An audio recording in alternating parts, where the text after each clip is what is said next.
mental health meeting for review of treatment for the injection I'm going to be recording. It's 10 o'clock. Now, for the purposes of Jean, I would like to have had John Corby present because of certain threats, allegations and claims and a domestic violence order breach, which I say the stop was committed. My notes, Jean, it's been a while since I've seen you. Like Yep. October? Yep. Yeah. And I think I asked for a review, I don't know, probably in November. And you guys, I've been to Prudence Free and she's told me that I just have to ask my caseworker and it'll happen. And nothing's happened. So you've violated my act, the rules under the act, which apply to me and my treatment. And like always, you go, oh man, we're meant to do that under the Mental Health Act. You know, I'm a bit sick of it. Well, did you apply for a mental health act tribunal? Because you're entitled to that. I got told by Prudence Free, all I need to do is to let you guys know and ask you, and it would happen. And that review process would start, and someone like Paul Gruel would be assigned, or Rosemary Thompson, or whoever, and things would progress through to a review. So that actually happened independent of us? I've been involved in three tribunals. Well, I'm the person who's involved in it, and it hasn't happened at all since I asked in November. Yeah. So We're just trying to explain our side, okay? Again, that happens independent of us. We're not involved in the application process. So I get confused that You're involved like this, Gwen, and let's be really black and white, because I've got a recording from Prudence Free and I won't be mucked around. Okay, I'm not going to be lied and misled to, oh no, it's not our responsibility, it's not their responsibility. It is your guys' responsibility. If I ask and say, look, I want to be released from the act, I don't wish to participate in the injection anymore, can we have a hearing? Then, it's your guys' obligatory rights to activate that process. So what I will do is And you haven't done it. At point blank, you've just bullshitted to me, giving me excuses. Okay, I'm just saying. I think there's a misunderstanding, Dean. No, there's a misunderstanding is one thing. This isn't a misunderstanding, it's intentional. I find everything I do with you is like fucking bashing my head against a wall. You know, you're destructive, you don't serve in my interest, you're the interest of the violation of the protection order. You just all piss it into the wind and then I'll just drag him. And I've had a guts full of it. I'm a good person, I've got a good character. I don't go around losing it. And what I do have to complain about, I've got a right to. And, all I see is you blissfully cruising on whatever street you're on, but you're not on the same road as me. Can I say something? Yeah. Without you interrupting. So whatever you have to say it right now, and then I will. No, you can drop your sarcasm too then. So what I want to say is that, first off, because you are under the fixed threat assessment team, there is ongoing monitoring, and that's something that was information passed on to us. And I've been in touch with the forensic. Can I just interrupt you for a second? I just want to confirm this. It's very important. Now, can you repeat to me, I'm under the what? Fixed Threat Assessment Center. The Fixed Threat Assessment Center, yes, which is part of what government agency? It's a national government agency. I don't have the full details. Well, they'd work under a department. It's a joint collaboration between the National Police Service and then forensics is involved. I only know this because Dr. Justin, I don't have his name. My understanding of it is that National Threat Assessment Unit is run by Parliament, and that those processes and that role in society is overseen by the Prime Minister's office and the SIS, I don't know, not the police. Okay. I mean, if you want, I can go pull up the information. And no, I'm just telling you, I've got it on recording. I actually have a document, and I think that might be helpful because a lot of times you're asked to take our word for it, and I can understand how that would be frustrating. So it's not so much that, Gwen. It's this: is that I'm not a threat. So why am I being perceived as one?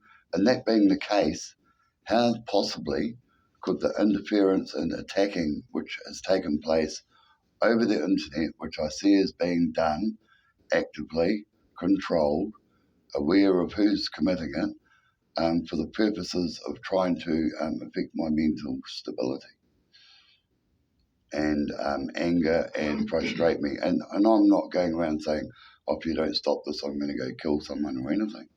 I'm saying, look, something's gone on. We've gone on for 10 years. It hasn't been sorted out.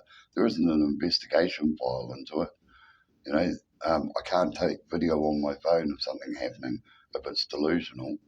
And I find your way of treating it is a bit like the John Keys matter, where, you know, if we go by Jean's account, the New Zealand Herald's account, and not the court's account, then it says that I went to John Keys' place with a gun and threatened to kill him on his doorstep. It never happened. I had a third-party conversation with the UN rep, and for my mental health, that is completely relevant.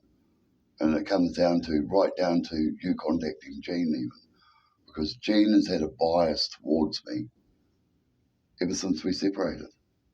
So this is a legal matter. We're not involved in this. Yeah, Well, you are from a perspective of, you stuck your nose into it, you rang her up. You, according to me, and my understanding of the law, breached protection order knowing that you're my doctor and there's client-patient privilege. Not only that, that Fiona Radford, who you got the information on, had given you false information misleadingly, and she tried to do so prior to that at Manaki House, and I'd removed it from my records and put my son and daughter down. So You know, you can make it sound complicated as you like, but I it's think simple it's as fuck. This is a This is very not being challenging productive. review. This is not productive. It's a very one-sided Well, conversation. these So let me just give listen you here. three things. There's some issues here of my rights, and you just steamroll over them. I'm trying to explain your rights, and you won't even give me the opportunity to. I'm giving you an So opportunity to. can I speak without you interrupting, please? Yeah, if you can drop your sarcasm. I'm She's not not being sarcastic. I'm sarcastic. actually Well, quite frustrated because when someone is speaking over you, can you understand my frustration? I'm not speaking over you. Jane, I the whole point of this, as I see it, is I us. asked you if I could reply back to what you said, But Okay. you wouldn't even let me finish. because you jump on to the next thing and I missed So it. I'm going to just give you 3 points here, okay? The first point is you are under the Fixed Threat Assessment Center. We have nothing to do with that. Yeah. There's a forensic psychiatrist monitoring your contacts regularly. And I feel like, and I can understand your frustration because you don't understand why there is a need for monitoring. No, But please it's don't- this. But don't This, pick it up excuse with us. me. It's not us. You're jumping to conclusions again, and that's why I'm replying. I don't have a problem with that. They can do what the fuck they like. What I've got a problem with is them saying that there's nothing happening on my connection, when I believe that those pricks are behind what's going on my connection. And that's pretty disturbing. You know? Okay. Next point. So I have a forensic psychiatrist who is saying that there is a level of risk, and that's why you need to be on treatment and under the act. And he actually hasn't seen you in person, and Where's the he fuck wanted to meet you in person when he's I'd up like in to see him hit by a truck. So as part of the FTAC service and being under the act, he has the right to interview you. And this is, like you're asking for a second opinion. So it can happen one of 3 ways. If he's here in Auckland, he can interview you. That's one option. The second option is, I want to check that you haven't had a Section 59 second opinion chart review or assessment. When you were under Marcus's care, that might have happened. So I'll go back and look. If it hasn't happened, I can ask the Director of Area Mental Health Services to see if a second opinion can be offered from another psychiatrist within the Auckland DHB. So that's another route. I would be happy with it being a psychiatrist from Christchurch. And I could probably even name one myself. I can't, if you have the option of having someone outside of Auckland DHB, but you'll have to pay privately, okay? And that's, there are free options for you. And then the last free option for you is actually, what we encouraged back in October. And so if I can just finish on this point, the mental health tribunal. I sat through 3 different tribunals before, and I can assure you that with each of these tribunal hearings, it was the patient who submitted the application. It's a single page. All you have to say is you sign a Well, I page that says, submitted my application to Oz. I mean, I did it every time I rang so up you and would said, actually submit I it to object to the DI. objection. No, you actually You haven't submitted anything. have to submit it to the I DI. can look. Well, Okay, I've asked Prudence Free, we can okay, do it. for the sake of this, I can help you. and do she's told me, no, all you need to do is talk to caseworker and tell her that you wish to object to the injection and that you want your to be discharged from the act, and you wish to apply. Okay, we can do that. So why don't we do this? We can have, so if you're okay with 5 months, you know, So a lot you've of this- wasted. we are waiting for the application, but it sounds like there's a big misunderstanding. Yeah. So instead of because it feels like it's your word against our word, and it's not helpful, and we want to be helpful here. Yeah. So if you can ring the district I'll do inspector that. and just see what needs to happen, and we'll make it happen. Okay, and this actually is to your favor because with a tribunal hearing, you have a psychiatrist, you have a community advocate, and you have a judge. So it's a panel of 3 independent parties flying up from Wellington to here.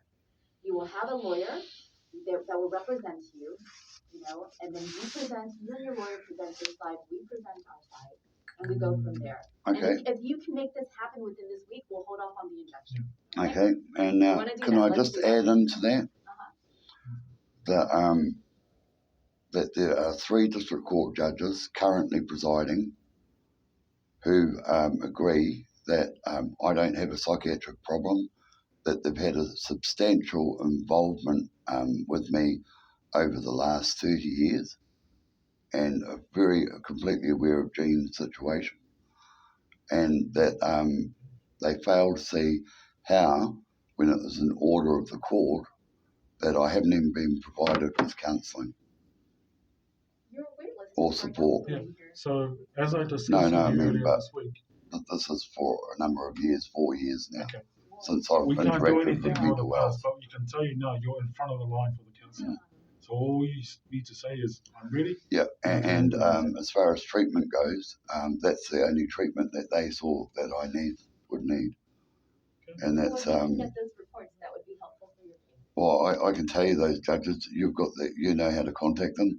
It's on you and your lawyer to build a case to get you off of the act. It's not the burden doesn't come on us. I approached the judges So I just independently wanna as a person and asked them, and I asked Lisa Tremuan, Yeah, ask for a I letter, asked Christopher Field, and David Mather. Sure. Just ask for a letter. So let me David just Mather offer- sits in the overseas mental health hearings. So let me just offer you this. I'm happy for you to not have the injection if you put in this week, if you submit your tribunal application. Yep. This week, okay? Generally, it takes 4 weeks, and that's fine. We can just, adopt a wait and see approach. I can offer you some oral risperidone just in case you're having episodes of feeling really distressed from what's going on internally. I mean, I can offer you that. That's the only thing I can offer. I find this that if I did something like that, and because of what I'm facing mentally to go through, that it would put me in a state where I wouldn't be able to deal with it and cope, because I'd be dysfunctional because of your drugs. Okay. All right. So. And I need to keep my wits about me because, I mean, I've got a lot going on that's out of my control. And not through my responsibility or action to a court. One is my accommodation, not being suitable to live in and breathing. 2's one of the other tenants who live there who's stolen my car, who's told me that he's a member of the SAS and the government's got it in for me and he's going to fucking make sure I get it and blah, blah. He's a fucking dreamer. That's the guy who you should be getting some attention to. Have you reported this to the police? Yeah. And what did the police say? They said that mental health, that's their issue with Andre. And but in terms of will they be looking for your car?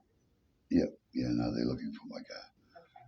Okay. And they're the guy in flat 1 is avoiding. I think he's avoiding you guys because he hasn't had his IMI. I have no idea who that is. But he's Andre Sampson. Yeah, we don't. But he's extreme, to me, he will get someone killed in that block of flats for sure. Well, If it the sounds police like don't do you've done something. your part by informing the police, and that's all that can be done. So we're done here today, Dean. I'm not Yep. going to. Okay, so could we do this review? Or The application. any Yeah. application. As soon as this is done, Yeah, I'm just we're going to done start. here. Do you have any questions before I go? Yep.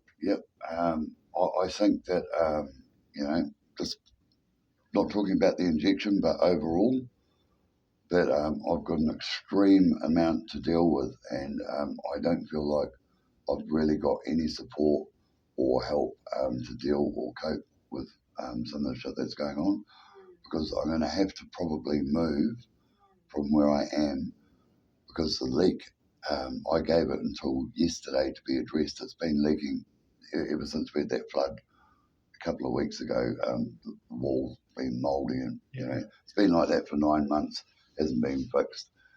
And my breathing gets really bad at home. I can sit on the couch for maybe 3 hours, and then I start wheezing. If I go outside, within 10 minutes, my breathing goes back to normal.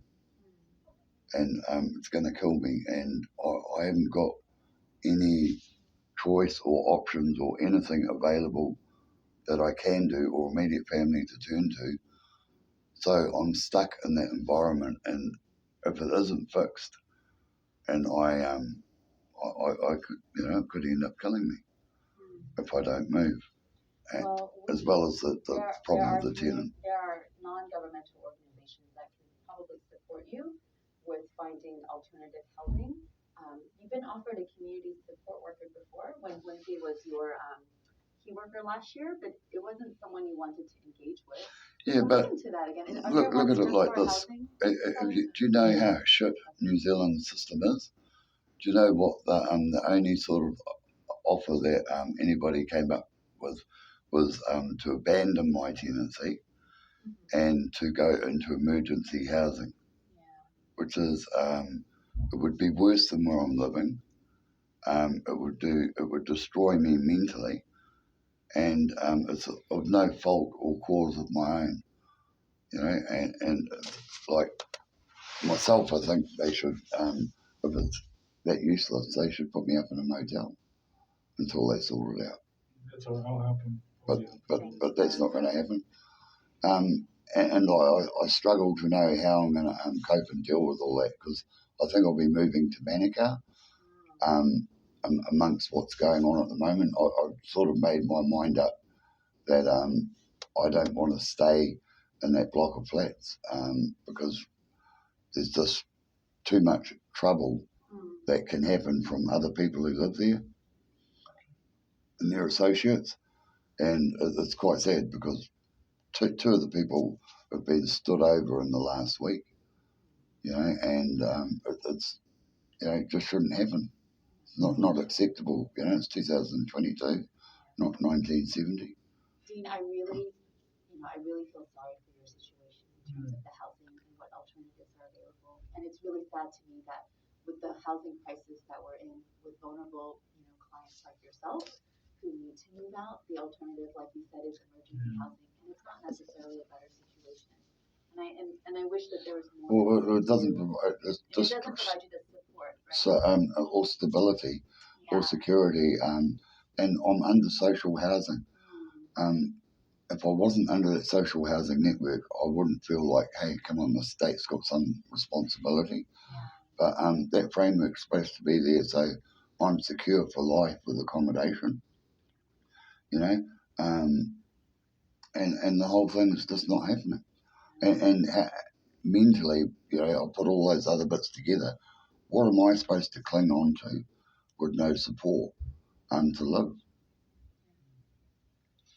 Yeah, there's no easy answer to that. I think, we kind of just try to discuss options. And look, we're I think that I'm options extremely lucky. I was like, my car got stolen. Yeah. I told a mate, he gave me a car. I'm lucky. Not people don't. That shit don't happen to many people. And I probably can pull a few out of the bag as far as resources go that other people can't. But I sort of think most people couldn't, and most people would be dead by now. and that is a big concern for me. That's quite lucky that your friend was able to support Yeah, you it's a that way. good Have you been eating better, Dean? You look like you're fuller. You look healthier. No, I'm putting on lots of weight. I'm nearly 90 kilos. But you look healthier to me than when I saw you last. I don't think so. Hmm. No, I'm I just remember you felt incredibly unwell. Like physically fit. I can't walk from here to the letterbox without getting puffed. I find the injection, even though it's only a low dose, I just want to lie on the couch and do nothing all day, every day. And to get up off the couch and do anything is a real battle motivation-wise. And I don't blame it completely on the injection, but it's done something to a point now where I'm so seriously unfit and my breathing's bad that there's a strong likelihood that I'll have a heart attack and die. I'm sorry that you have those fears. I think what's reassuring is that when you were in the hospital just a few days ago, they did a number of tests to check your heart and your chest, and all of that was unremarkable. Like your heart was actually working quite well. They thought that the episodes of collapse that you had might be due to dehydration, not drinking enough fluids. I think they were in the process of exploring a bit more, but you had left against medical advice. Well, no, I knew where we were at. I know from doing this myself that if I stay in that flare and I don't have the door open and I don't do anything, then my breathing gets really bad, like it was that admitted me to hospital. But once I'm out of that place and I give it, say, an hour, 2 hours max, my breathing almost comes back to normal. So was it normal in the hospital? Yeah. And it wasn't when I first got there, but within an hour it settled down. Is that why you left? Well, I was trying to tell them that, and they're feeding me up with food, and I've got really bad Crohn's, and I can't eat like normal food.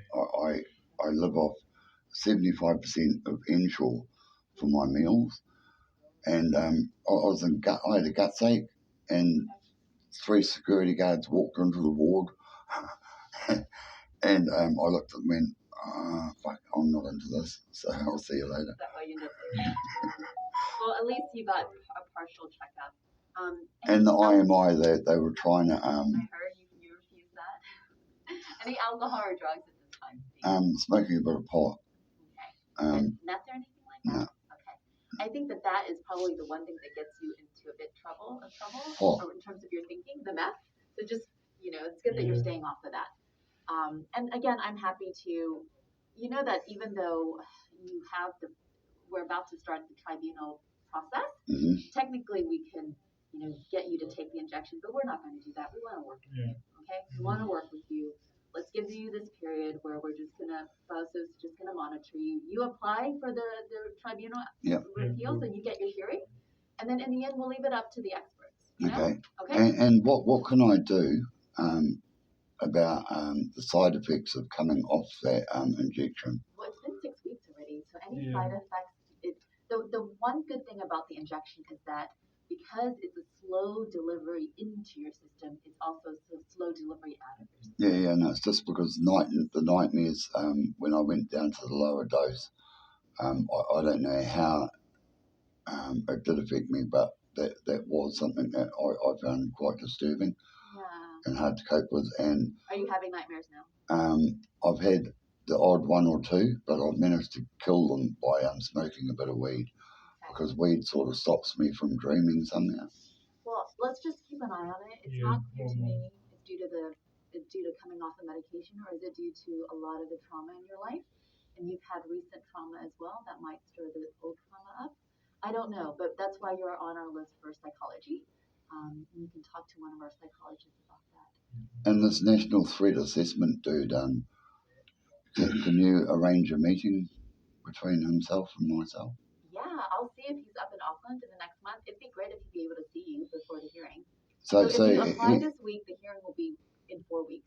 So he works for the National Threat Assessment Unit. Fixed Threat Assessment Center. Yeah. All right. Okay. All right, so I'm gonna go. Yep. I'm gonna email him, get a few things underway. I'll get the applications done. Yeah, and I was like,